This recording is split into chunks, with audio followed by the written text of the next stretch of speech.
안녕하세요. 오늘 여러분과 함께 살펴볼 자료는 좀 흥미로운데요. 주식시장 세금은 늘리자 이렇게 강하게 주장했던 정치인이 있거든요. 근데 정작 본인은 변동성 큰 시장보다는 안정적인 실물 자산, 이른바 똘똘한 아파트 한 채에 집중 투자한 정황이 포착됐습니다. 어떤 내용인지 바로 들어가 보시죠. 네. 저희가 주목한 건 더불어민주당 진성준 의원인데요.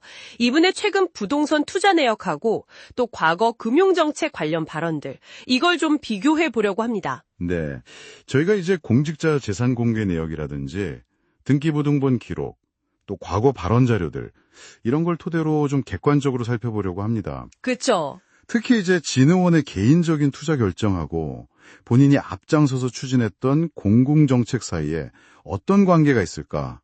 또 어떤 질문이 나올 수 있을까? 정책 일관성이라든지 아니면 이해 충돌 가능성, 이런 부분들을 좀 짚어보면서 여러분께서 직접 판단하실 수 있도록 사실관계를 명확히 전달하는 데 좀 집중하겠습니다. 네, 좋습니다.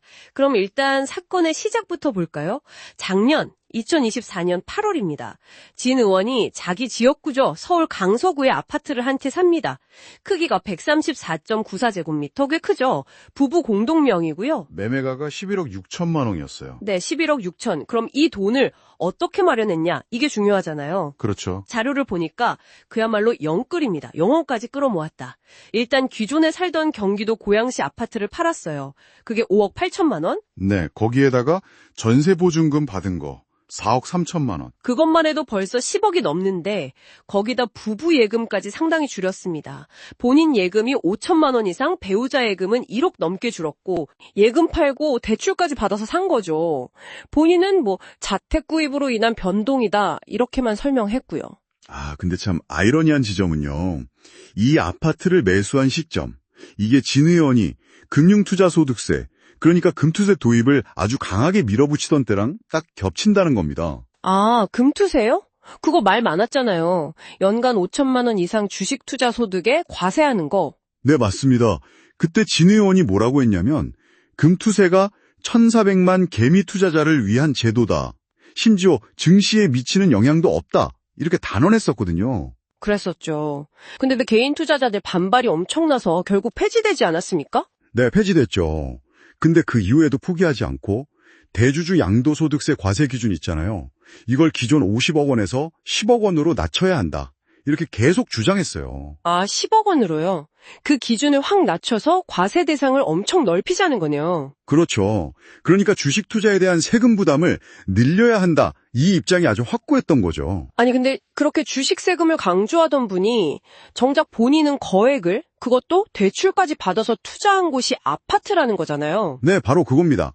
게다가 그 아파트 위치가 또 그냥 평범한 곳이 아니에요. 그래요? 진 의원이 매입한 아파트가 9호선 가양역 근처인데 여기가 개발 호재가 좀 있습니다. 개발 호재요? 어떤 거죠? 대표적인 게 CJ 공장 부지 개발이에요. 코엑스 1.7배 규모의 복합시설이 들어서는데 이미 지난 4월에 착공했어요. CJ 부지 개발. 들어본 것 같아요. 근데 그게 진 의원이랑 무슨 상관이? 더 눈길을 끄는 게 바로 이 부분인데요. 진 의원 본인이 2023년 의정보고서에서요. 가양 CJ 부지 신속 개발, 이걸 자기 공약 이행 성과라고 내세우면서 홍보를 했다는 겁니다. 네, 본인이 직접요, 자기 성과라고? 네, 뿐만 아니라 작년 총선 때는 자기가 이번에 산 아파트가 있는 등촌 3동, 여기를 노후계획도시 특별법 적용 대상에 포함시키겠다. 이런 공약까지 내걸었어요. 그 아파트가 좀 오래됐나요? 1995년에 준공됐으니까 이제 재건축 이야기도 나올 수 있는 거죠. 그러니까 자기가 산 아파트 주변 개발을 자기 성과로 홍보하고 또 재건축 관련 공약까지 내걸었다. 이거 좀 그렇지 않나요? 바로 이런 정황들 때문에 비판이 나오는 겁니다. 정책적 일관성이 부족하다. 더 나아가서 이거 이해충돌 소지가 있는 거 아니냐는 거죠. 남들한테는 주식 투자 세금 내라고 하면서 정작 자신은 개발 호재랑 직접 연결될 수 있는 지역구 부동산에 그것도 대출까지 있는 대로 끌어 모아서 투자한 모습이니까요. 그렇죠. 이게 국민들 눈높이에서 보면 좀 이상하게 보일 수밖에 없을 것 같은데요. 이게 법적으로 문제가 된다 이런 건가요? 아니면 주로 정치적 도의적 차원의 지적인가요? 현재까지 나온 비판은 주로 정치적 도의적 맥락에서 제기되고 있습니다.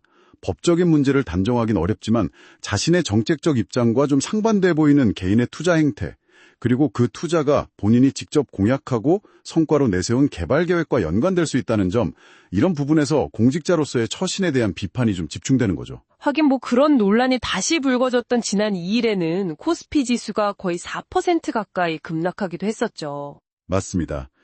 야당인 국민의힘에서도 송원석 비대위원장이 나서서 이런 세금 폭탄이 투자자들의 국장 탈출, 즉 국내 증시 이탈과 경제 위기를 초래할 수 있다, 이렇게 강하게 비판하기도 했고요. 이런 여러 의혹과 비판에 대해서 진 의원 측 입장은 뭔가 나온 게 있나요? 언론 질의가 있었는데 하고 싶은 말은 많지만 하지 않겠다, 이렇게 답변을 거부했다고 합니다. 구체적인 해명은 아직 없는 상황이에요. 네, 참. 정리해 보겠습니다. 주식시장 증세를 강하게 주장했던 정치인이 정작 본인은 상당한 대출까지 포함해서 자금을 마련해 자기 지역군에 개발 호재가 있는 아파트를 샀다. 그리고 공교롭게도 그 지역 개발과 관련된 정책을 자신의 성과로 홍보하거나 또 직접 관련 공약을 내세우기도 했다. 이런 정황인 거죠. 네, 그렇죠. 오늘 살펴본 내용이 단순히 정책과 투자가 일치하지 않는다, 이걸 넘어서는 것 같아요. 공직자의 개인적인 재산 증식 활동이 본인이 영향을 미치는 공공정책과 어떻게 이렇게 딱 맞물릴 수 있는가, 이걸 보여주는 사례 같습니다. 핵심은 개인의 사적 이익 추구가 본인이 직접 추진하고 또 홍보까지 한 공적인 계획과 너무 자연스럽게 연결될 수 있다는 점인데요. 이럴 때 우리는 그 경계를 어디에 둬야 할지, 또 어떻게 판단해야 할지, 여러분 각자의 기준은 무엇인지 한번 깊이 생각해 볼 지점을 던져주는 것 같습니다.